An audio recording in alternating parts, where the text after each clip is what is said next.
नमस्कार, आई news 24x7 में आप सभी का स्वागत है। मैं हूं एंकर कौशिक यादव। नजर डालते हैं अब तक की खास खबरों पर। नमस्कार, मैं कोनिका दास। मैं मौजूद हूँ ग्राम सभा टिकरिया में, जहां मेरे साथ प्रधान प्रतिनिधि के रूप में अरुण कुमार मिश्रा जी मौजूद है। मैं इनसे जानना चाहूंगी कि अभी तक 2 सालों में इन्होंने अपने ग्राम सभा में क्या क्या विकास कार्यों को अंजाम दिए हैं और आने वाले 3 साल में क्या रूपरेखा तैयार की है ताकि इस ग्राम सभा का कायाकल्प हो सके। आपका हमारे चैनल में स्वागत है अरुण जी। आपने अभी तक 2 सालों में अपने ग्राम सभा में क्या क्या विकास कार्य करवाए हैं? अभी तक मैडम जो हमारे ग्राम सभा में है तो ग्राम सभा का जो बजट होता है उसी हिसाब से हम लोग काम कर सकते हैं। जो गवर्नमेंट की योजनाएं आती हैं जी। उन योजनाओं को तो क्रियान्वित हम लोग नहीं कर सकते जब तक हमारे बजट में ना आए वो जी। तो जो हमारा बजट है उस बजट के हिसाब से नाली है, खड़ंजा है, ठीक है। पहले लाइट का काम हुआ करता था, अब लाइट का काम पे रोक लग गई है ग्राम सभा में, वो हम नहीं कर सकते। तो खड़ंजा हम बनवाते हैं और नाली बनवाते हैं। आवास कितने आवंटित हुए हैं? आवास हमारे यहाँ इन 2 सालों में मैडम 40 से 45 आवास आए हैं। शौचालय? शौचालय तो नहीं आ पाया मैडम, वो 0 के बराबर है। 5 से 7 शौचालय आए हैं। अरुण जी, अगर मैं स्वच्छ भारत मिशन की बात करूं तो स्वच्छ भारत तो स्वस्थ भारत, तो स्वच्छता को लेकर आप अपने ग्राम सभा में क्या क्या काम करवा रहे हैं? स्वच्छता को लेकर के मैडम जैसे सहायता हमें जो ब्लॉक से है, जैसे सफाई कर्मी नियुक्ति है, ठीक है, उसके सहयोग से बाकी हम लोग जैसे जल भराव जब हो जाता है कीड़ा मच्छर के लिए तो दवाइयों का व्यवस्था करके वो फॉगिंग करवा देते हैं।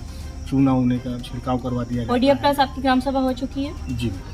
आपके ग्राम सभा में जब हम सर्वे किए तो बहुत सी जनता हमसे मुखातिब हुए, बहुत लोग आपके काम से खुश है, लेकिन कुछ लोगों का कहना है कि नालियों की साफ सफाई इस बीच नहीं हो रही है, कूड़ेदानी की व्यवस्था नहीं हो पाई है, मच्छरों का प्रकोप बढ़ रहा है, फॉगिंग भी नहीं हो पा रहा है। तो इस पर आप कुछ कहना चाहेंगे? और जल निकासी न होने के कारण नालियों में जल भराव की सबसे बड़ी दिक्कत है। जल निकासी का सबसे बड़ा मैडम ये है, जैसे हमारे यहाँ था पहले शुरुआत में मतलब इस पंचवर्षीय से पहले तो हमें जो नाली जो है, नाली के बीच में या जो जहाँ पानी का भराव है वहाँ के लिए बम्बी हमें मिल जाया करती थी, बाई बजट मिल जाया करती थी। वो ब्लॉक कर दिया गया, वो अब मिलती नहीं है।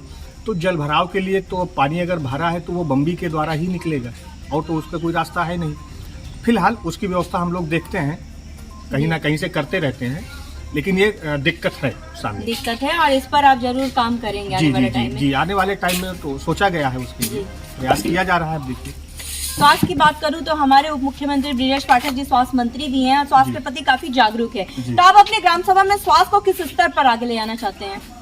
स्वास्थ्य के लिए तो हमारे यहाँ जैसे मेला भी लगता रहता है, स्वास्थ्य केंद्र वगैरह है, स्वास्थ्य एनएम सेंटर है, स्वास्थ्य केंद्र है, तो वहाँ सुविधाएं हमारे यहाँ हैं और अनवरत लोग बैठते भी हैं, रहते भी हैं और आवश्यकता पड़ने पे जैसे सारे मेडिकल के लोग जो है हर दूसरे, तीसरे, चौथे महीने वो कैंप लगाते रहते हैं।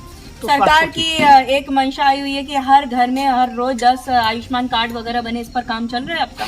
हाँ, आयुष्मान कार्ड चल रहा है मैडम, आयुष्मान काम चल रहा है और बन ही रहा है, बन रहा है। और बहुत लोग होते हैं कि अपना ओटीपी वगैरह देने से इनकार कर रहे हैं ग्रामवासी, तो इस पर नहीं, आपके ग्राम सभा में कोई दिक्कत? उसमें मैडम टेक्निकल चीजें आ जाती हैं, जैसे कभी वो कहते हैं कि हमें ये पेपर चाहिए, कोई शिकायत मिली इस बारे में? हाँ, इस तरह तो जैसे वो टेक्निकल चीजों में थोड़ा बहुत फॉल्ट है, बाकी नो डाउट वो हो रहा है, कहीं ना कहीं से वो पूरा हो रहा है। अच्छा, सरकार की 19 बिंदु आई थी, जैसे कि शिक्षा में कायाकल्प वगैरह, सचिवालय का निर्माण, ये सारी सरकार के 19 बिंदुओं पे आप काम कर चुके हैं? जी मैडम, जी। सरकार के जो व्यवस्थाएं हैं, जो उनकी गाइडलाइन है, उन गाइडलाइन को ध्यान में देते हुए हम लोग काम करते हैं, नो डाउट। अच्छा, आपका कोई ड्रीम प्रोजेक्ट है, आपका सपना जो आप अपने ग्राम सभा के लिए करना चाहते हैं, किसी प्रधान नीति के ऊपर आप करना चाहते हैं? जी मैडम, मैं चाहता हूँ, मैं तो ये मांग भी करूँगा, गवर्नमेंट से भी मांग करूँगा कि हमारे यहाँ दरअसल महिलाओं पे पूरा देश चल रहा है और बेटी पढ़ाओ बेटी बचाओ का नारा भी है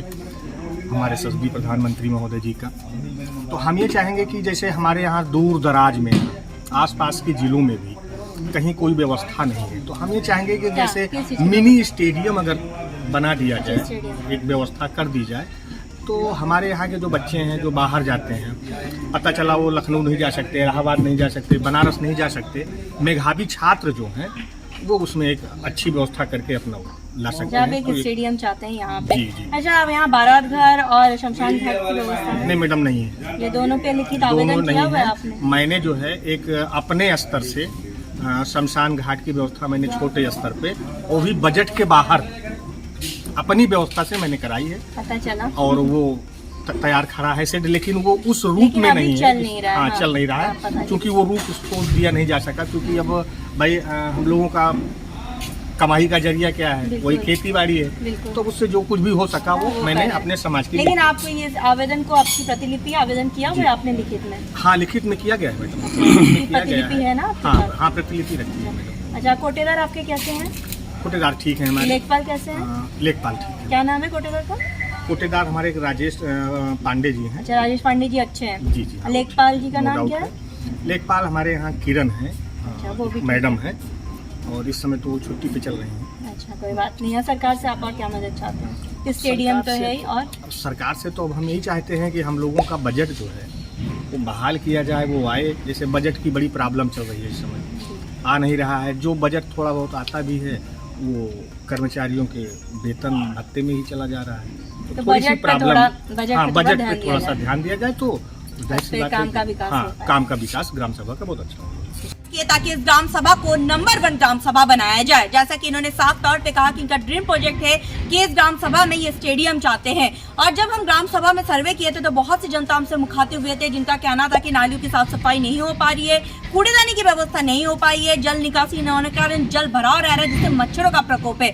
लेकिन हमने आपसे वादा किया था कि गाँव की कहानी प्रधान की जुबानी आप तक ले आएंगे और प्रधान की समस्याओं से भी आपको रूबरू कराएंगे, ताकि आप इनको वक्त दें। इनके पास अभी भी 3 साल का वक्त है। जैसे जैसे बजट आएगा अपने ग्राम सभा के लिए वैसे वैसे काम कराएंगे। और हमें उम्मीद भी है प्रधान प्रतिनिधि जी कि आप ग्रामवासी की समस्याओं को न केवल सुनेंगे, उसका निवारण भी करेंगे। नहीं मैडम, ये तो हम लोग इसीलिए बैठे हैं यहाँ।